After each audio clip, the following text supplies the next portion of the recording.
Perfect timeline देखने वाले दर्शकों का एक बार हम फिर से स्वागत करना चाहेंगे आज हिंदू नव वर्ष के साथ। तो आज हमारे बीच में मैं कहूँगा लाइन फ्रॉम बीजेपी साइड, जी हाँ बिल्कुल, ये किसी तारीफ के मोहताज नहीं है। दरबार में हम बता रहे हैं आज हमारे साथ। सबसे पहले सर मैं आपको बधाई देना चाहूँगा, जो मैं आपको दे नहीं पाया, आपसे बाइट नहीं ले पाया, मैं उसके लिए माफ़ी चाहता हूँ।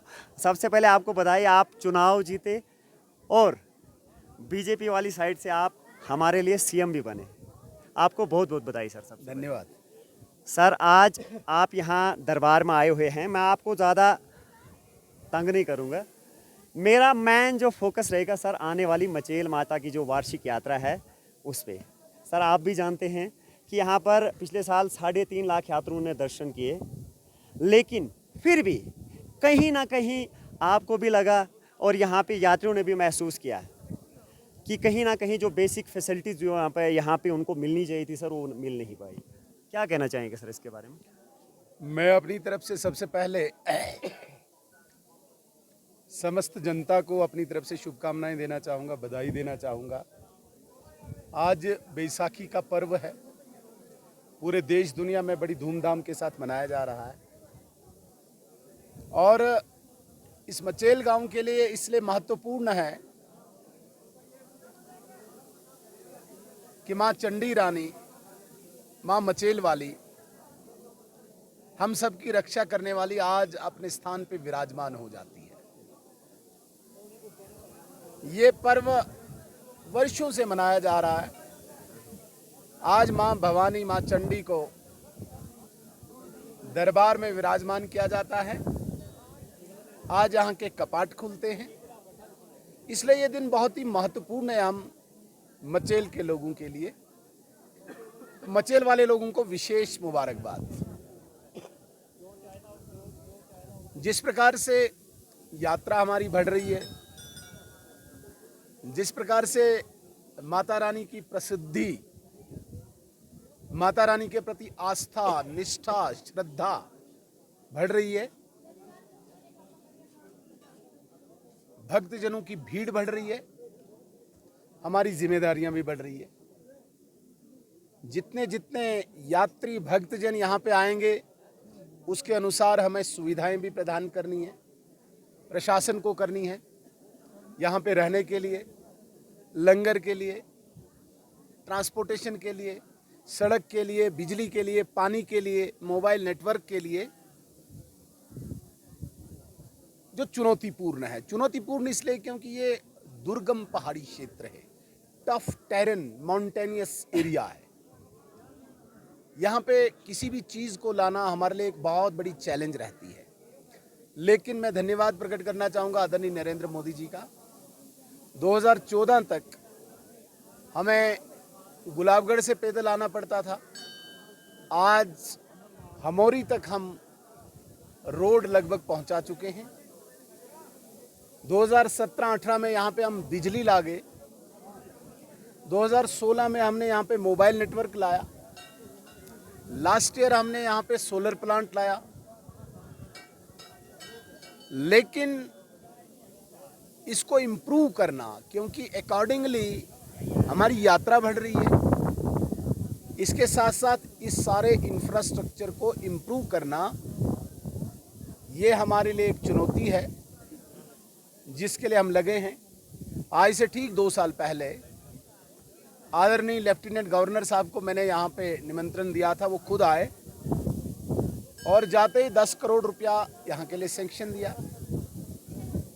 अभी लास्ट ईयर लेफ्टिनेंट गवर्नर महोदय ने ही 10 करोड़ 40 लाख रुपया कल्चर डिपार्टमेंट की तरफ से दिया। तो हमारे पास एक पूल पैसे का 20 करोड़ 40 लाख आया, जिसमें भवन निर्माण हो रहा है। लेकिन मेरा ऐसा मानना है कि जिस प्रकार से यहाँ की संख्या बढ़ रही है, जिस प्रकार से लोगों का, यात्रियों का, भक्तों का यहाँ पे आना जाना बढ़ रहा है, हमने 50-60 सालों के लिए इसकी योजना बनानी होगी। एक कम्प्रीहेंसिव, एक व्यापक प्लान तैयार करना होगा, कोई कंसल्टेंट करके। इसके लिए न सिर्फ ये 20 करोड़ 40 लाख, मैं कहता हूँ 50 करोड़ 100 करोड़ भी लाना पड़े तो चाहे प्रदेश की सरकार, चाहे केंद्र की सरकार से हम सक्षम हैं, हम लाएंगे। लेकिन धीरे धीरे आप देखेंगे इसका मानचित्र, इसका नक्शा बदलते हुए देखेंगे। यहाँ पे लोगों के लिए बैठने की अच्छी सुविधा, एकोमोडेशन, बिजली पानी सड़क की अच्छी एकोमोडेशन, हेल्थ सर्विस की अच्छी व्यवस्था, ये अरेंजमेंट, ये सब करने के लिए हम अग्रसर हैं। बस माता रानी का आशीर्वाद रहना चाहिए, ये सारी चीज़ें बहुत जल्दी हम पहुंचाएंगे। सर बेसिक फैसिलिटीज़ की अगर मैं बात कर रहा था, सबसे पहले सर सुनने में तो थोड़ा अजीब लगता, लेकिन सबसे पहले सर शौचालयों की यहाँ पर बहुत कमी है। जगह बहुत सारी है स्टेट लैंड की अगर हम बात करें।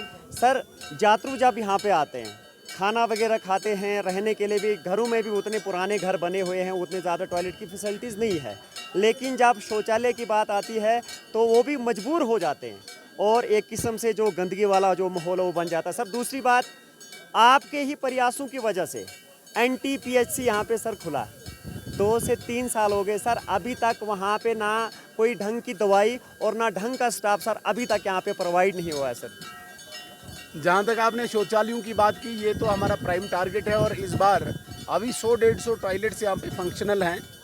मेरी आज भी एडमिनिस्ट्रेशन से बात हुई है कि इनको अंदर से डेकोरेट करने के लिए टाइलिंग का काम शुरू हो जाए, लेकिन केवल 100-150 सफिशेंट नहीं, पर्याप्त नहीं है।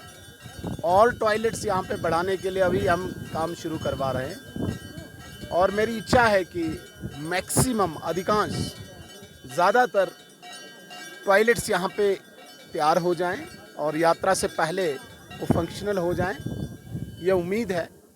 जहाँ तक आप new type primary health centre की बात कर रहे हैं, ये हमें गवर्नर साहब ने दिया, LG महोदय साहब ने दिया, लेकिन फंक्शनल अभी नहीं है। ये मैं यकीन दिलाना चाहता हूँ कि बहुत जल्दी यहाँ पे डॉक्टर्स को अपॉइंट किया जाएगा, लेकिन साथ साथ इसकी बिल्डिंग बनाना भी हमारे लिए एक चैलेंज है, वो भी बनेगी। मैं सिर्फ इतना स्पष्ट करना चाहता हूँ, जो आपने बेसिक फैसिलिटीज़ कहा, ओवरनाइट ये पॉसिबल नहीं है, धीरे धीरे ये बन रही हैं और पूरी होने में थोड़ा सा समय और लग जाएगा। सर मैं आपको शेयर क्यों कहता हूँ, इसलिए क्योंकि आपने जो भी चीज़ें दरबार पे कही, जैसे मैं एक उदाहरण देना चाहूँगा, ST की बात भी आपने हमारे ही माध्यम से यहाँ पे की थी, जो आज पूरा पाडर की अगर हम बात करें, पूरे जो पाडर समाज है, जो युवा हमारे साथी हैं, पूरा फ़ायदा उठा रहे हैं। सर एक और बात आ जाती है बेसिक फैसिलिटीज़ की अगर हम बात करें सर, अभी आपने देखा सर हज़ारों की संख्या में लोग, अभी हज़ारों की संख्या में आए थे, मात्र 5 से 6 हज़ार लोग, लेकिन सर नेटवर्क जो था वो एकदम से डाउन हो गया।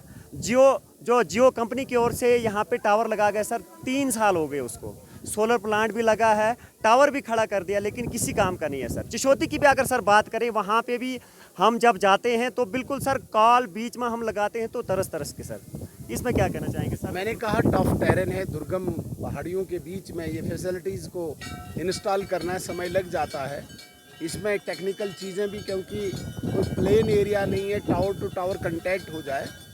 जो टावर की बात कही, जो इंस्टॉल हुआ है, अभी इसमें सिग्नल की वो दिक्कत है। हमारी अभी आने से पहले भी बात हुई 1-2 दिन पहले, मुझे पूरी उम्मीद है कि महीने 1.5 महीने में लग जाएगा। उन्होंने कहा कि हमारा एंटेना जो है वो दिल्ली से आता है और उसकी रिक्वायरमेंट हमने दी है, रिक्विजिशन दी है, बहुत जल्दी यहाँ पे इंस्टॉल होगा। लेकिन जिस प्रकार से चिशोती के टावर की बात की, उसकी कैपेसिटी बढ़ाने की अभी हमें ज़रूरत है।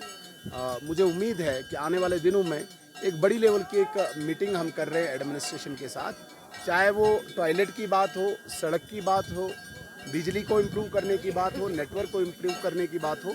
इन सारे इश्यूज़ को एक व्यापक चर्चा के बाद एग्जीक्यूट करने के लिए हम लगेंगे और बहुत जल्दी इस पे काम शुरू होगा, ये मुझे उम्मीद है सर। और हम ये भी आशा, आपका ज़्यादा समय लेंगे, ये भी आशा रखेंगे सर आपकी छत्र छाया में, आपके ही टाइम में ये जो रोड है मचेल रोड, इसका काम भी जल्द से जल्द ख़त्म हो जाएगा। और अगली बार सर हम ये चाहेंगे कि सुनील शर्मा जी अपनी गाड़ी लेकर अपनी स्क्वाड के साथ यहाँ पर आए, और हम माता रानी से ये भी दुआ करते हैं कि आप और टॉप पे जाएं, यही हमारी प्रार्थना रहेगी सर माता से। जहाँ तक रोड की बात है, मैं 15 तारीख को सारे ऑफिसर्स के साथ हमोरी में आ रहा हूँ, एक मीटिंग कर रहे हैं, कितना जल्दी हम कर सकें। चिशोती वाले ब्रिज को भी बड़ी जल्दी हम कंस्ट्रक्ट करने के लिए लगे हुए हैं, लेकिन जो कमी त्रुटियाँ हैं, PMGSY का सारा अमला 15 अप्रैल को हम हमोरी तक आएंगे और हमें पूरी उम्मीद है कि इस बार हमोरी तक कम से कम रोड को हम पहुंचाएं।